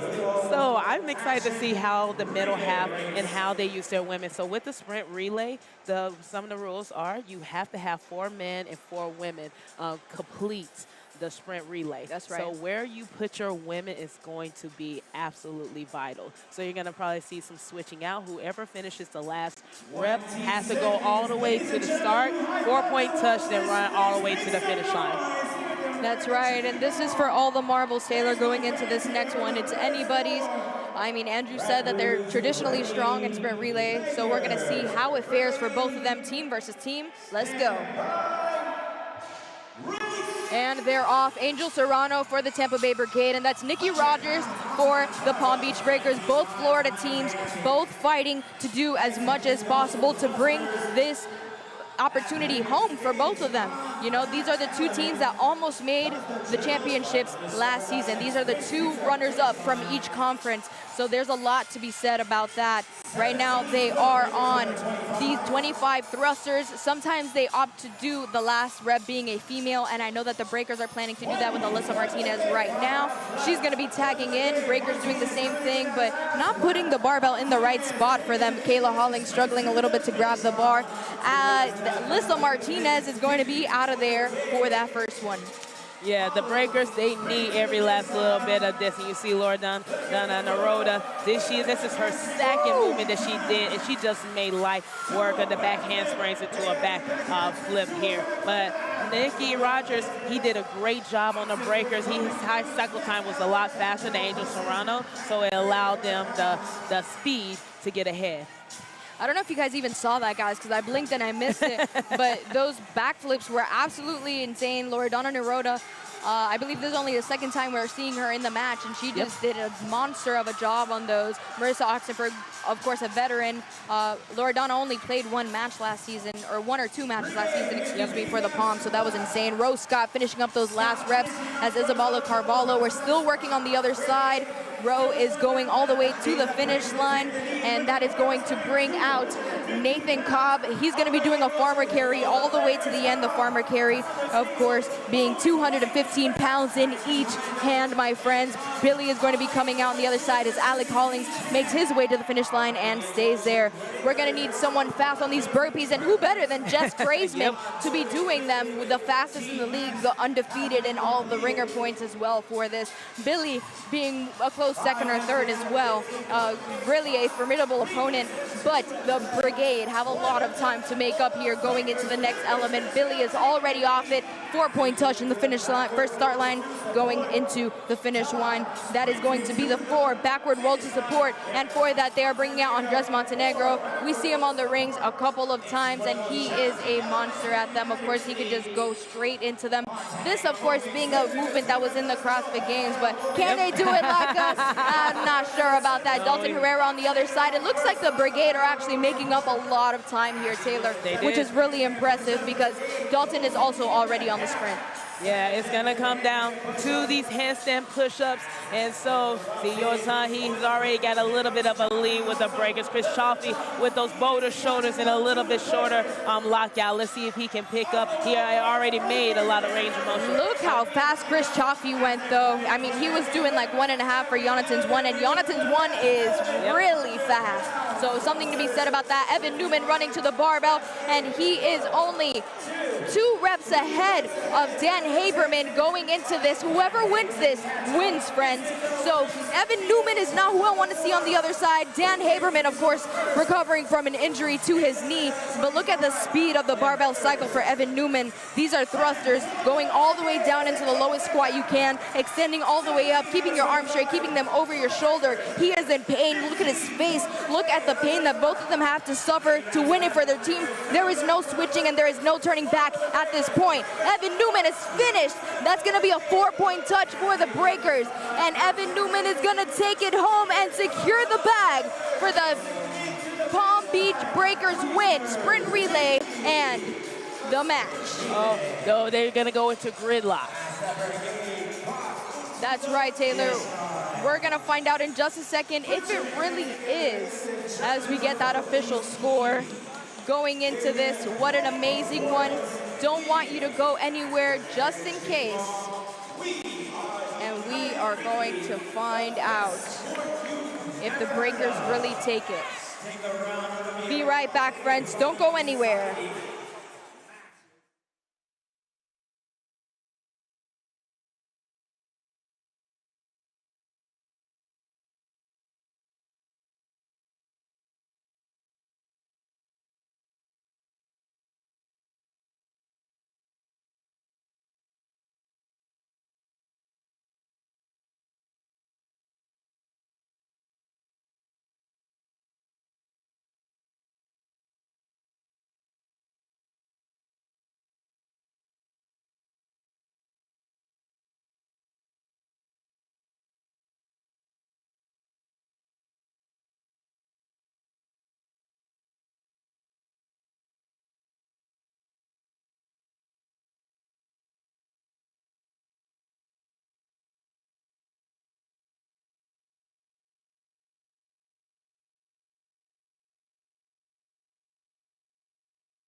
Two men and 2 women must finish elements.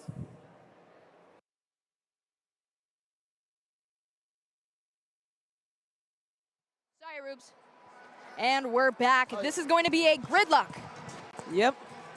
Score is now 19-19. This one hurts.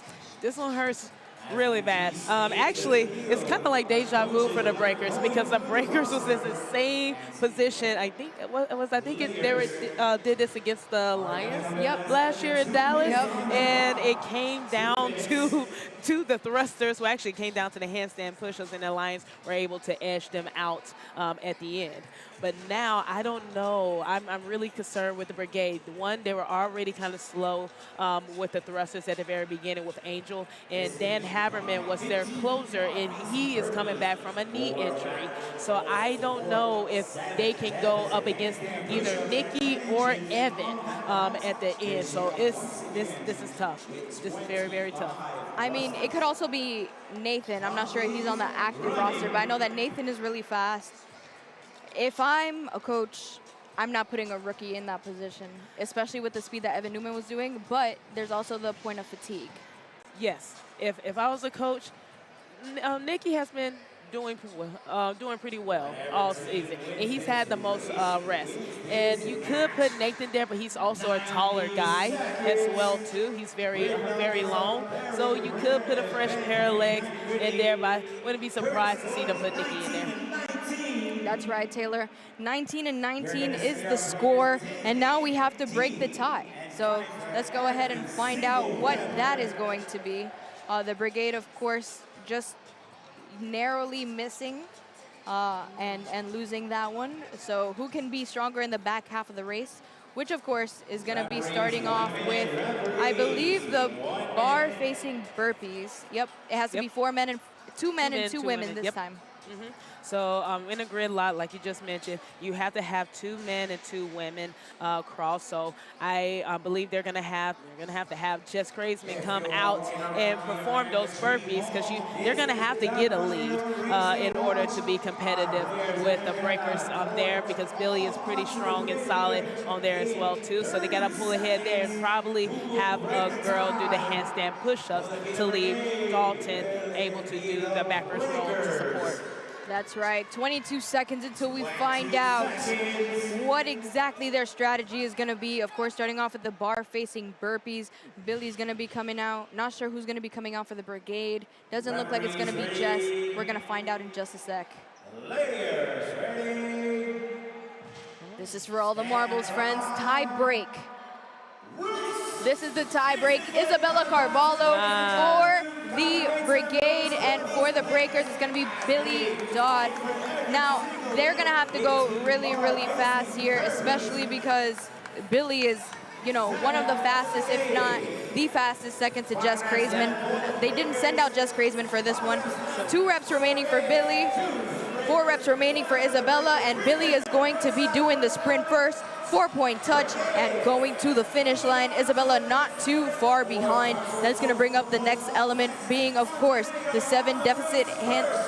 Nope, I lied. The backwards roll to support. Backward roll to support. Andres Montenegro once again coming out, and he is 2 reps ahead of Chris Chaffee, who is on the other side. Chris Chaffee, of course, being bodyweight specialist of the year for the league last season. He is swinging a lot, so he did waste time stabilizing himself, and honestly, it didn't even look like he locked out the last one, actually.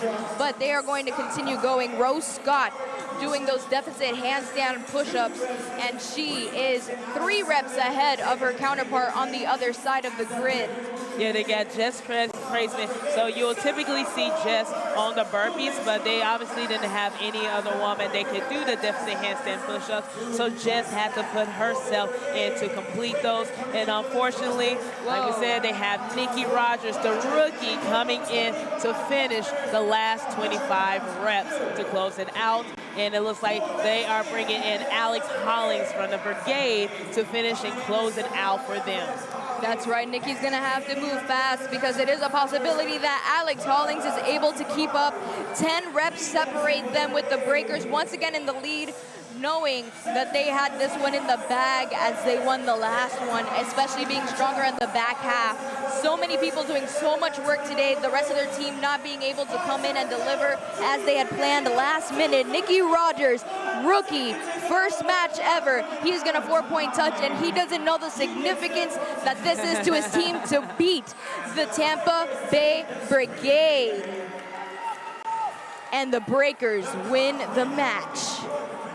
Oh my goodness.